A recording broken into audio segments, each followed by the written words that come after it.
जय हिंद। मैं रजित कुमार आप सभी का स्वागत करता हूं न्यूट्रिशंस पे। आज हम पढ़ेंगे 6 नवंबर से 12 नवंबर तक के वीकली करंट अफेयर, ठीक, जो आपके SSC CGL CHSL banking railway NTPC state exams और यूपीएससी के लिए बहुत ही महत्वपूर्ण है। इसलिए आपने हमारे चैनल को अभी तक सब्सक्राइब करा है तो चैनल को सब्सक्राइब करें, साथ ही बेल आइकन जरूर दबाएं जिससे कि आपको हमारी वीडियोस की नोटिफिकेशन मिलती रहे। और साथ ही आप हमारे टेलीग्राम चैनल को भी ज्वाइन करें, यहाँ आपको सही वीडियोस की नोटिफिकेशंस और पीडीएफ मिल जाएगी। आपको इस वीडियो की पीडीएफ भी हमारे टेलीग्राम चैनल पर मिल जाएगी।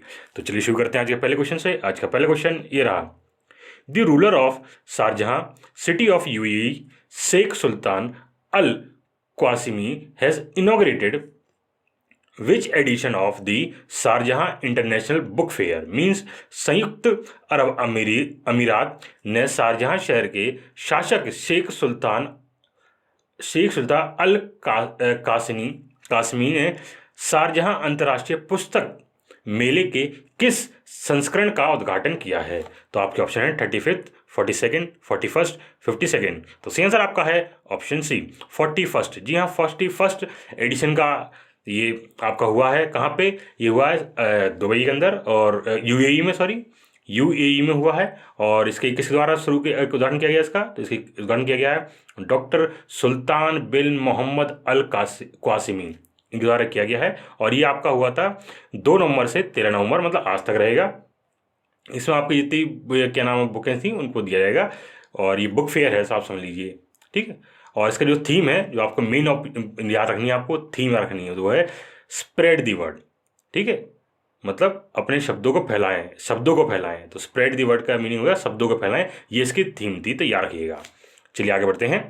विच of the following country host 12th world Hindi conference in 2023? Means निम्नलिखित में से कौन सा देश 2023 में 12वें विश्व हिंदी सम्मेलन की मेजबानी करेगा? तो आपके 4 ऑप्शन दे रखे हैं। इसमें सही आंसर आपका है ऑप्शन सी फिजी। जी हाँ, फिजी आपका मेजबानी करेगा, ठीक है, 12th वर्ल्ड हिंदी कॉन्फ्रेंस की। और आपको बता रहे हैं, और ये जो आपका 12th वर्ल्ड हिंदी कॉन्फ्रेंस होगी वो कहाँ पे होगी आपकी? वो आपकी फरवरी में होगा 2022 के अंदर, फिजी के अंदर। कहाँ पे? नादी जगह जो है फिजी की, उसमें होगी आपकी, ठीक है। और ये आपकी यहाँ रही है आपको, ठीक। और इसमें क्या हुआ, ये जो वर्ल्ड हिंदी कॉन्फ्रेंस है, इसमें जो गवर्नमेंट ऑफ इंडिया और फिजी गवर्नमेंट जो है, दोनों ने मिलकर डिसाइड किया कि हम ये क्या नाम वर्ल्ड हिंदी कॉन्फ्रेंस करेंगे फिजी के अंदर, ठीक है। चलिए आगे बढ़ते हैं। Which of the following company has become the first Indian firm to post earning call on metaverse? Means निम्नलिखित में से कौन सी कंपनी मेटावर्स पर ऑनलाइन अर्निंग कॉल पोस्ट करने वाली पहली भारतीय फर्म बन गई है? तो आपके ऑप्शन दे रखे हैं 4। इसमें सही आंसर आपका है ऑप्शन ए रिलायंस इंडस्ट्री लिमिटेड। जी हाँ, रिलायंस इंडस्ट्री लिमिटेड पहली भारतीय ऐसी कंपनी बनी है जो अर्निंग कॉल ऑन मेटावर्स पे पोस्ट करेगी, ठीक है। आपको बता दें, जो आप देखते हैं ये रिलायंस इंडस्ट्री है, इनके जो चेयरमैन, इसमें क्या कहा गया है कि इन्होंने कहा है कि हम अर्निंग कॉल ऑन मेटावर्स, मतलब क्या होता है, आप 3D टेक्नोलॉजी समझ लीजिए। आप एक तरह से आपका 3D टेक्नोलॉजी होगी। और आप क्या नाम देखते हैं 3D टेक्नोलॉजी में क्या आप लगता है कि अब मार्केट आपको बिल्कुल जस्ट सामने लगेगा। जैसे कि ये कोई चीज़ रखी है आपके पास, तो बिल्कुल लगेगा कि हमारे पास ही रखी है, हम इस चीज़ को उठा लेंगे और उसे खरीद लेंगे। तो ये कैसे होगा? ये मेटावर्स टेक्नोलॉजी होगा ये, ठीक है। तो ये मेटावर्स टेक्नोलॉजी होगा, जिससे क्या आपको दिखाई देगा 3D में, पर आपको वो रियलिटी में आपके घर पे डिलीवर कर दिया जाएगा। तो आप, ठीक है। तो आपको बता दें, ये पहला, मतलब हिस्ट्री में पहली बार ऐसा हुआ है कि इसे कोई भारतीय कंपनी कर रही है, ठीक है। चलिए आगे बढ़ते हैं। विच payment bank has launched A group accident insurance plan with an accident death coverage of 10 lakh in partnership with Tata AIG and Bajaj Allianz general insurance company? Means Tata AIG और बजाज अलियांज जनरल इंश्योरेंस कंपनियों के साथ साझेदारी में किस भुगतान बैंक ने 10 लाख रुपए की दुर्घटना मृत्यु कवरेज के साथ एक समूह दुर्घटना बीमा योजना शुरू की है? तो आपके ऑप्शन है 4, Airtel payment bank, Jio payment bank, Indian post bank या फिनो पेमेंट बैंक। तो सही आंसर आपका है option C India post payment bank, ठीक है। तो इंडिया पोस्ट पेमेंट बैंक में ये ग्रुप एक्सीडेंट प्लान इंश्योरेंस है, इसका लॉन्च किया है किस द्वारा? टाटा AIG द्वारा और बजाज अलायंस द्वारा, ठीक है। ये इन दोनों के साथ करा गया है। और चलिए आगे बढ़ते हैं। Which of the following company has cover crossed 10,000 crore in procurement value on government e market place, मतलब ईजीएम जीईएम। निम्नलिखित में से किस कंपनी ने गवर्नमेंट ई मार्केट प्लेस पर खरीद मूल्य में 10,000 करोड़ रुपए को पार कर लिया है? तो आपके ऑप्शन है Hindustan petroleum, Indian oil corporation, in oil and natural gas corporation, steel authority of India. तो सही आंसर आपका है option C D, steel authority of India. मतलब स्टील अथॉरिटी ऑफ इंडिया ने वह कंपनी बन गई जिसने 10,000 करोड़ का आपका प्रोक्यूरमेंट कर ली है, वैल्यू प्रोक्यूरमेंट कर ली है किसकी? गवर्नमेंट ई मार्केट प्लेस के अंदर। ठीक है, चलिए आगे बढ़ते हैं। The Indian navy has hosted which edition of the Singapore India maritime bilateral exercise SIMBEX, तो एट विशाखापट्टनम। मीन्स भारतीय नौसेना ने विशाखापट्टनम में सिंगापुर भारत समुद्री द्विपक्षीय अभ्यास, जिसे हम सिम्बेक्स भी कहते हैं, कि किस संस्करण की मेजबानी की है? तो आपका ऑप्शन है 10th, 12th, 19th, 29th। तो सही आंसर आपका है ऑप्शन डी 29। जी हाँ, 29th एडिशन के हुआ था ये। और ये किसके बीच में होता? 29th एडिशन ये आपके हुआ था इंडियन नेवी की, INA। ठीक है, और आपका हुआ था किसका? सिंगापुर की, पुर नेवी की। ठीक है, चलिए आगे बढ़ते हैं।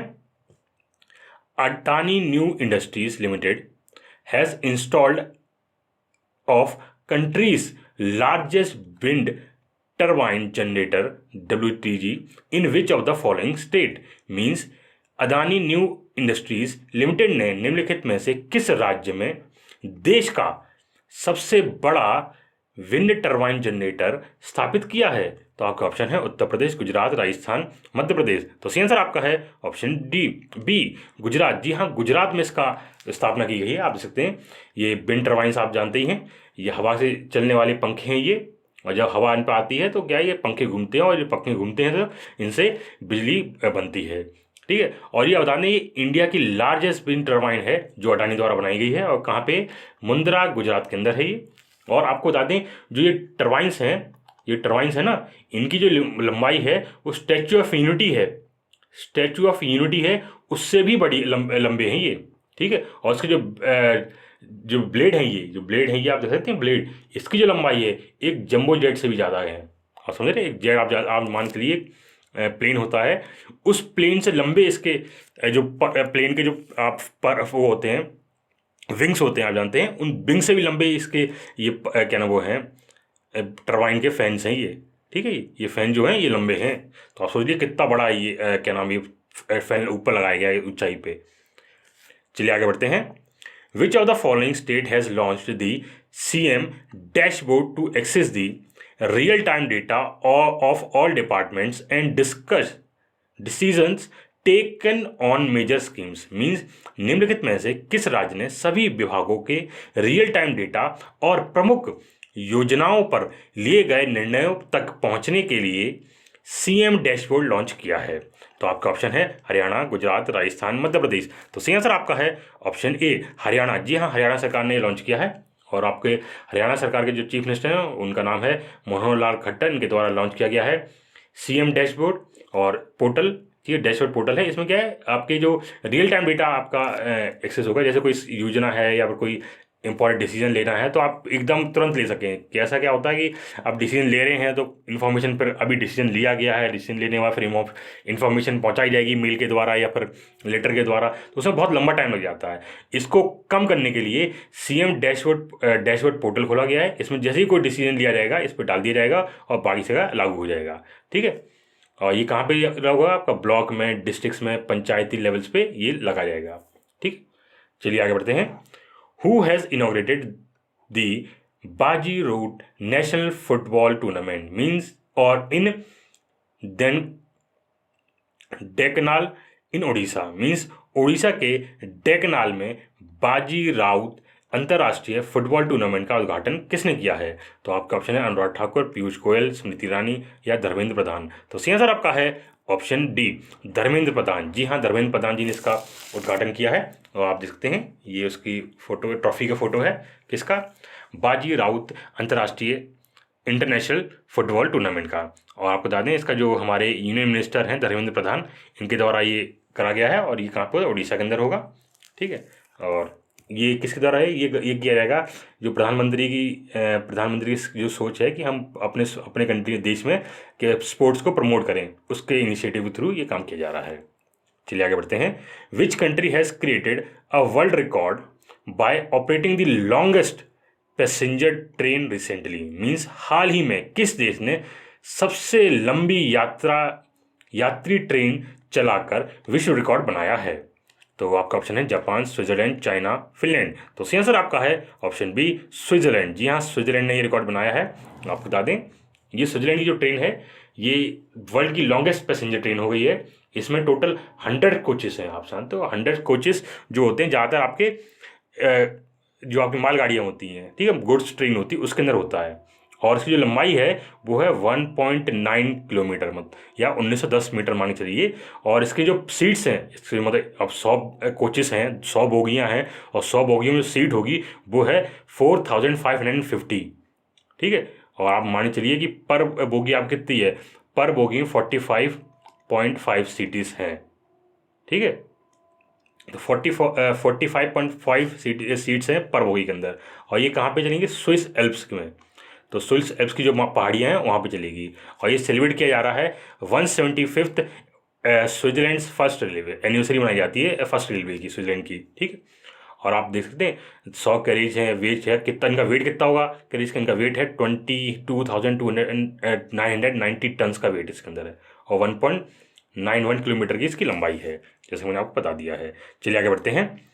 Which word has been chosen as the Collins dictionary word of the year 2022। Means किस शब्द को वर्ष 2022 के लिए कॉलिंस डिक्शनरी के शब्द के रूप में चुना गया है। तो आपको ऑप्शन दे रखे हैं 4। तो सही आंसर आपका है ऑप्शन डी परमा क्राइसिस। जी हाँ, परमा क्राइसिस को Collins dictionary word of the year का घोषित कर दिया गया है। आप देखते हैं इसका मतलब होता है आपका क्राइसिस, जो मतलब एक इंस्टेबिलिटी और इनसिक्योरिटी। ठीक है, पीरियड ऑफ इंस्टेबिलिटी मतलब अस्थिरता, और इनसिक्योरिटी मतलब आपको जहां आपको सुरक्षित महसूस ना हो, जैसे इनने अभी बताया है। और ये आप ये देखते हैं इसको वर्ड ऑफ द ईयर घोषित कर दिया गया है कॉलिंस डिक्शनरी द्वारा। ठीक है, चलिए आगे बढ़ते हैं। Who has been appointed as the new president of federation of Indian chambers of commerce and industry. मतलब FICCI मीन्स FICCI के नए अध्यक्ष के रूप में किसे नियुक्त किया गया है। तो आपका ऑप्शन है राजेश वर्मा, विजय जसूजा, सुब्रकांत पांडा या RK गुप्ता। तो सही आंसर आपका है ऑप्शन सी सुब्रकांत पांडा। जी हाँ, सुब्रकांत पांडा जी को अपॉइंट किया गया है न्यू प्रेसिडेंट ऑफ FICCI। ठीक है, आप देखते हैं ये उनकी फोटो है। ठीक है, इनको अपॉइंट कर दिया गया है। और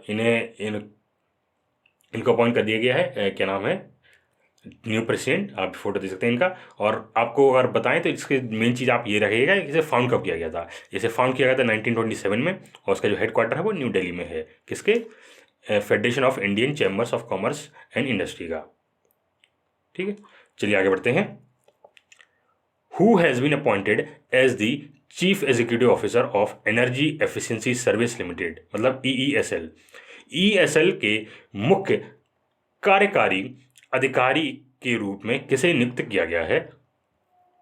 तो आपके ऑप्शन दे रखे हैं राजेश वर्मा, विशाल कपूर, विजय जसूजा, RK गुप्ता। तो सही आंसर आपका है ऑप्शन बी विशाल कपूर। जी हाँ, विशाल कपूर जी को अपॉइंट किया गया है CEO ऑफ EESL। ठीक है, और EESL आप जानते हैं क्या है, एनर्जी एफिशिएंसी सर्विस लिमिटेड। इसका अपॉइंट किया गया है और ये चीफ एग्जीक्यूटिव ऑफिसर बन गए हैं। ठीक है, और आपको बता दें जो आपकी EESL है इसका हेडक्वार्टर न्यू दिल्ली में है, और इसे फाउंड किया गया था 2009 के अंदर। चलिए आगे बढ़ते हैं।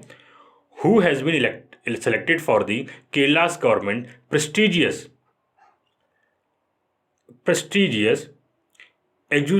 एजुथांचन Puraskar 2022 in recognition of his overall contribution to the Malayalam language and literature, means Malayalam भाषा और साहित्य में उनके समग्र योगदान के लिए केरल सरकार के प्रतिष्ठित एजुथाचन पुरस्कार 2022 के लिए किसे चुना गया है? तो आपके 4 ऑप्शन दे रखे हैं ये। तो सही आंसर आपका है ऑप्शन ए, सेतु। जी हाँ, सेतु जी हैं, इनको चुना गया है, ये अवार्ड दिया गया है। ठीक है, आगे देखते हैं, इनकी फोटो है और इनका जो सेतु है ये इनका जो पूरा नाम है वो नाम पूरा है ए सेतु माधवन। इनको सेलेक्ट किया गया है। कैलाश का जो प्रेस्टीजियस अवार्ड है, इसे हम कहते हैं क्या? इसे हम कहते हैं एजुथाचन पुरस्कार। ठीक है, और ये किस दिया गया है? इनके दिया गया है इनका जो मलयालम भाषा है उसमें इनका जो कंट्रीब्यूशन है, इन्होंने जो कंट्रीब्यूशन दिया है मलयालम भाषा और उनकी लिटरेचर है उसके ऊपर इन्हें दिया गया है। ठीक है, चलिए आगे बढ़ते हैं। Which among the following has won the national commendation award in urban transport in the category of city with best public transport system, means निम्नलिखित में से किसे सर्वश्रेष्ठ सार्वजनिक परिवहन प्रणाली का वाले शहर की श्रेणी में शहरी परिवहन में प्रशिक्षित पुरस्कार जीता है? तो आपके ऑप्शन है GSRTC, RSRTC, KSRTC या DTC। तो सही आंसर आपका है ऑप्शन सी, KSRTC। मतलब ये KSRTC फिल्म का केरल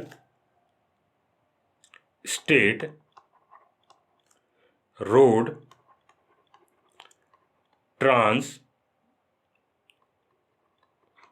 ट्रांसपोर्ट कॉरपोरेशन। ठीक है, तो ये याद रखिएगा। और ऐसे ही आपका GS है तो यहाँ पे जी का मतलब गुजरात। ठीक है, और यहाँ पे है राजस्थान, और यहाँ पे DTC मतलब हो गया दिल्ली ट्रांसपोर्ट कॉरपोरेशन।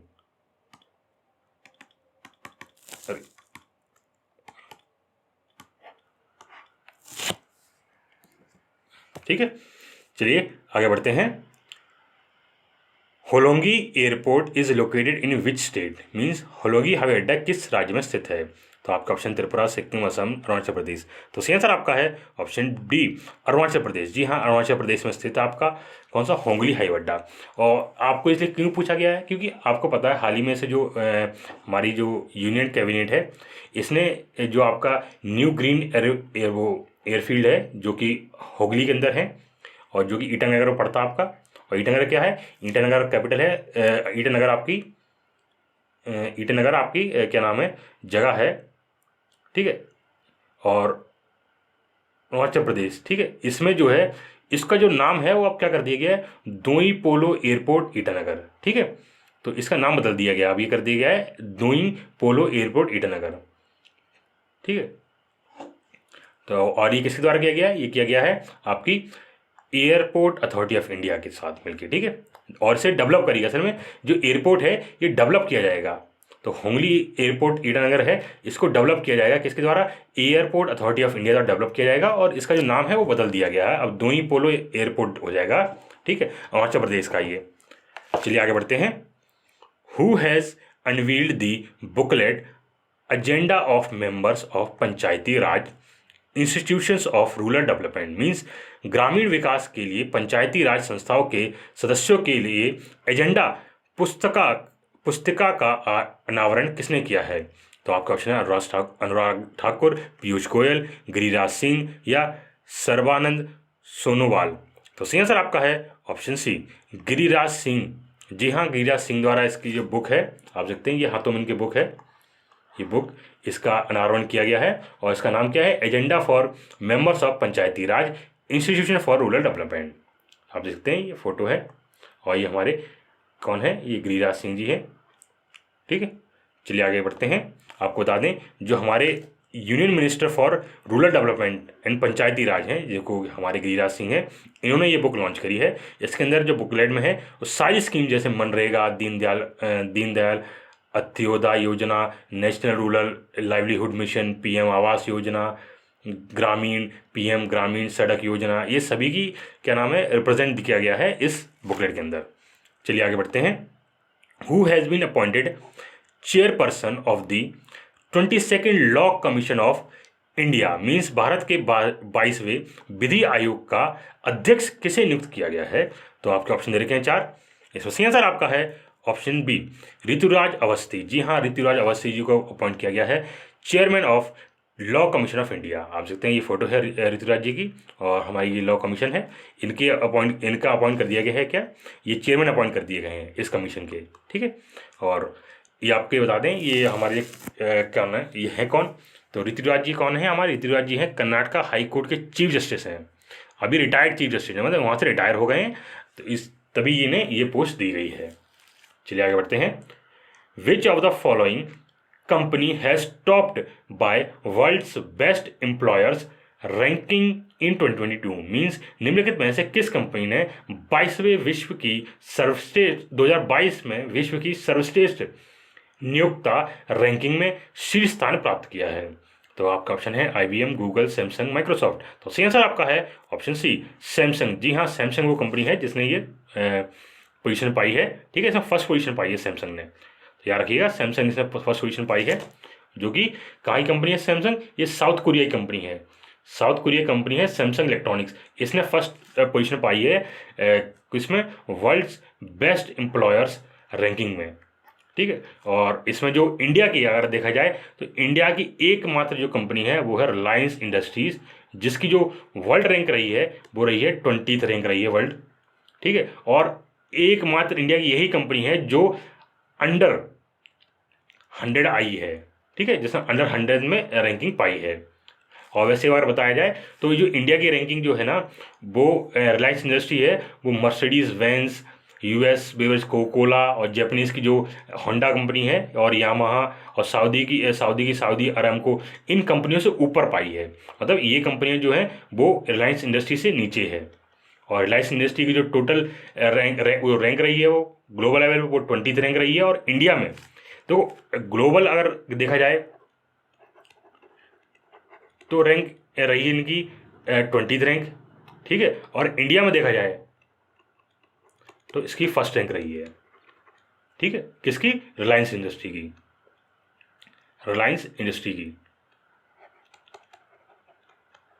रिलायंस की। ठीक है, और चलिए आगे बढ़ते हैं।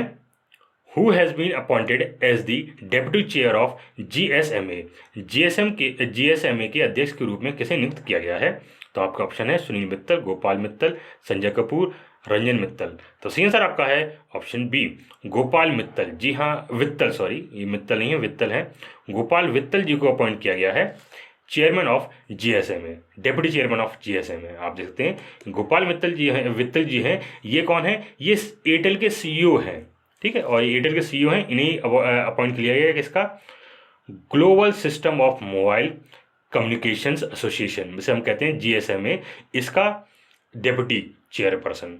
ठीक है, और आपको ये आप देख सकते हैं। और सबसे बढ़िया आप ये क्या रखेंगे, इसमें जो इसका हेडक्वार्टर है GSMA का, इसका हेडक्वार्टर है लंदन, यूनाइटेड किंगडम के अंदर, और इसके चेयरपर्सन है स्टीफन रिचर्ड हैं, और इसे फाउंड किया गया था 1995 में। चलिए आगे बढ़ते हैं। The first edition of the Tokhu Emong word count, जिसे हम कहते हैं TEBC, has organised by which state, means TEBC का पहला संस्करण किस राज्य द्वारा आयोजित किया गया है? तो आपका ऑप्शन है त्रिपुरा, सिक्किम, नागालैंड, अरुणाचल प्रदेश। तो सही आंसर आपका है ऑप्शन सी, नागालैंड। जी हाँ, नागालैंड ने ये पहला एडिशन आयोजित करेगा। ठीक है, और कहाँ पे करेगा? ये नागालैंड के अंदर। और नागालैंड ये आप देखते हैं नागालैंड, और इसका जो नाम क्या है? तोकू इमोंग वर्ड काउंट। ठीक है, और कहाँ पे कब हुई थी? ये हुई थी 4 नवंबर से 7 नवंबर तक।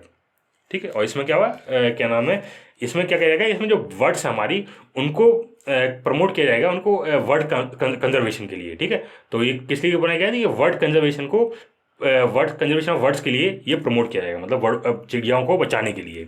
ठीक है, चलिए आगे बढ़ते हैं।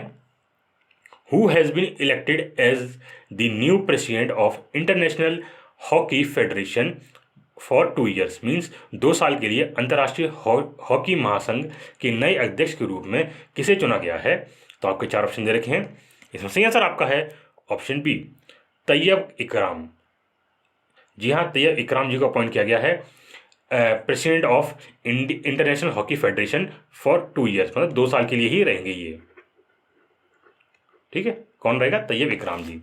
चलिए आपको बता दें, जो एशियन हॉकी फेडरेशन के इस टाइम जो सीईओ हैं, मतलब मोहम्मद तैयब इकराम, जो कि मैकाओ से संबंधित हैं, मैकाओ से बिलोंग करते हैं, ये अभी इस टाइम एशियन हॉकी फेडरेशन के सीईओ हैं, और साथ ही अब ये बन गए हैं president of international hockey federation के। ठीक है, और इससे पहले कौन थे? इनसे पहले थे नरेंद्र बत्रा जी, जो कि फुल टाइम चीफ थे। अब इनकी जगह कौन आ जाएगा? मोहम्मद तैयब इकराम जी। और आपको बता दें, जो हॉकी फेडरेशन है इसका हेडक्वार्टर है लुसाने, स्विट्जरलैंड के अंदर, और इसे फाउंड किया गया था 7 जनवरी 1924 पेरिस, फ्रांस के अंदर। और इसकी जो मोटो है, ठीक है, इसका जो मोटो है वो है fair play, friendship for ever. चलिए आगे बढ़ते हैं। Who has unveiled the logo, theme and website of G20 presidency, means Bharat के G20 प्रेसिडेंसी के लोगो, थीम और वेबसाइट का अनावरण किसने किया है? तो आपका ऑप्शन है नरेंद्र मोदी, अमित शाह, राजनाथ सिंह, द्रौपदी मुर्मू।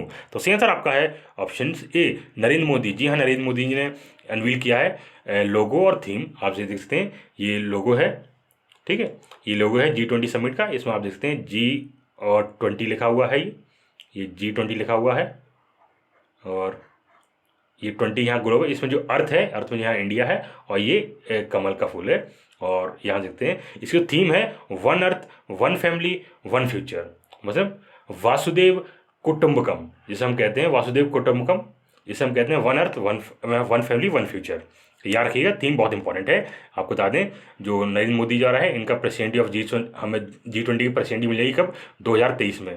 तो 2023 में G20 का समिट होगा इंडिया के अंदर। उसकी जो थीम रही है वो आपको बता दी थी, वासुदेव कुटुंबकम, one earth, one family, one future. तो बहुत ही इंपॉर्टेंट है, याद रखिएगा। ठीक है, चलिए आगे बढ़ते हैं। Who has been selected for the international Kannada Ratna award, means अंतर्राष्ट्रीय कन्नड़ रत्न पुरस्कार के लिए किसे चुना गया है? तो आपके 4 ऑप्शन दे रखे हैं। तो सही आंसर आपका है ऑप्शन सी, YKC वाडियार। जी हाँ, YKC वाडियार जी को सेलेक्ट किया गया है इंटरनेशनल कन्नड़ रत्न अवार्ड के लिए। आप सकते हैं, ये फोटो है। आपको बता दें, जो इनका नाम है पूरा वो है यादवीर कृष्ण राजा चमाराजा वादियार। ये पूरा नाम है YKC वादियार जी का, और इन्हें सेलेक्ट किया गया है इंटरनेशनल कन्नड़ रत्न अवार्ड के लिए। और आपको बता दें, ये कहाँ प्रेजेंट किया जाएगा? ये प्रेजेंट किया जाता है दुबई के अंदर। ठीक है, और ये क्या है? ये एनुअली मनाया जाता है। कैसे? कन्नड़ राज्योत्सव। ठीक है, राज्योत्सव नाम से मनाया जाता है दुबई में, हर साल मनाया जाता है। ठीक है, और ये कब होगा? ये आपका होगा 19 नवंबर को। कहाँ पे होगा? Sheikh Rashid auditorium in Dubai. तो शेख राशिद ऑडिटोरियम दुबई के अंदर ये आयोजन किया जाएगा, जहाँ पे ये इंटरनेशनल कन्नड़ रत्न अवार्ड दिया जाएगा। किसको? KYC वादियार जी को। और ये 67th कन्नड़ राज्योत्सव होगा दुबई के अंदर। चलिए आगे बढ़ते हैं। Who has been appointed as the new chairman of national monuments authority for 3 years, means 3 वर्ष के लिए NMA के नए अध्यक्ष के रूप में किसे नियुक्त किया गया है? तो आपके ऑप्शन दे रखे हैं 4। इसमें सही आंसर आपका है ऑप्शन सी, किशोर कुमार बासा। जी हाँ, किशोर कुमार बासा जी को अपॉइंट किया गया है chairman of national monument authority का। आप देखते हैं, ये उनका फोटो है, और हमारी ये नेशनल मॉन्यूमेंट अथॉरिटी का फोटो भी है। ठीक है, आपको आगे बढ़ते हैं। Who is the author of the book title winning the inner battle bringing the best version of you to cricket, means ये पुस्तक किसके के लेखक कौन है? तो आपको बताना है ये बुक है, इसके लेखक कौन है? तो आपके ऑप्शन दे रखे हैं 4। इसमें सही आंसर आपका है ऑप्शन ए, शेन वॉस्टन। जी हाँ, शेन वॉस्टन ने ये बुक लिखी है। आप देखते हैं, ये फोटो है बुक की, और इसमें इन्होंने बताया है कि आप मतलब कैसे अपने अंदर एक क्या नाम आप कह देख सकते हैं कि आप कैसे एक अच्छा क्रिकेटर बन सकते हैं, इंटरनेशनल क्रिकेटर बन सकते हैं अपना। ठीक है, उसके बारे में उन्होंने पूरी जानकारी बुक में लिखी है कि आपको क्या करना चाहिए, कैसे करना चाहिए, क्या क्या होना चाहिए आपके पास, या ये पूरी जानकारी दी है इस बारे में। ठीक है, चलिए आगे बढ़ते हैं। विच railway station was awarded A 4 star rating eat right station certification means किस रेलवे स्टेशन को 4 star rating eat right station प्रमाण से सम्मानित किया गया है? तो आपके 4 ऑप्शन दे रखे हैं। तो सही आंसर आपका है option B, Bhopal railway station. जी हाँ, भोपाल रेलवे स्टेशन को अवार्ड क्या नाम अवार्ड सर्टिफिकेशन मिला है, ठीक है। और इसे 4 स्टार रेटिंग मिली है। 4 स्टार रेटिंग मतलब मिली कितने? 5 में से मिली है। 5 में से 4 स्टार रेटिंग मिली है भोपाल रेलवे स्टेशन को, ठीक है। आपको देखते हैं, आपके हमारी जो food safety and standard association of India, जिसे हम फसाई कहते हैं, इसने अवार्ड दिया है भोपाल रेलवे स्टेशन को, दिया है 4 स्टार दिए हैं। किसके लिए? ईट राइट स्टेशन के लिए, ठीक है। और इसमें क्या है, ये भोपाल रेलवे स्टेशन आपको high quality nutrition food to passenger provide करती है। वहाँ पे जितने भी पैसेंजर हैं उन्हें हाई क्वालिटी का न्यूट्रिशन फूड देती है, ठीक है। और ये इन्हें रेटिंग जो दी गई थी वो 1 से 5 स्टार के बीच में दी गई थी। इसमें भोपाल को सबसे ज़्यादा मिले, कितने? 4 स्टार मिले हैं। वहीं जो फसाई के चेयरपर्सन है उनका नाम है राजेश भूषण, और इसके जो चीफ एग्जीक्यूटिव CEO हैं वो है अरुण सिंघाल। और इसके जो फॉर्म किया गया था अगस्त 2011 में, और इसका जो हेडक्वार्टर है वो न्यू दिल्ली के अंदर है। तो याद रख लीजिए ये चीज़। चलिए आगे बढ़ते हैं। Who has been elected as the president of all India rubber industry association? मतलब अखिल भारतीय रबड़ उद्योग संघ के अध्यक्ष के रूप में किसे चुना गया है? तो आपके 4 ऑप्शन दे रखे हैं। तो सही आंसर आपका है ऑप्शन ए, रमेश केजरीवाल। जी हाँ, रमेश केजरीवाल जी को अपॉइंट किया गया है प्रेसिडेंट ऑफ द AIRIA। आप सकते हैं, ये फोटो है उनका, इसका है ARI मतलब ऑल इंडिया रबड़ इंडस्ट्रीज एसोसिएशन, ठीक है। और 1945 से किया गया है अपॉइंट, ये 1945 में से फाउंड किया गया था, ठीक है। और ये आप सकते हैं, ये जानकारी यहाँ दे रखी है। और ठीक है, चलिए आज के लिए बस इतना रखते हैं। अगर आपको वीडियो अच्छी लगी हो वीडियो को लाइक करें, चैनल को सब्सक्राइब करें और साथ ही वीडियो को शेयर करें। जय हिंद।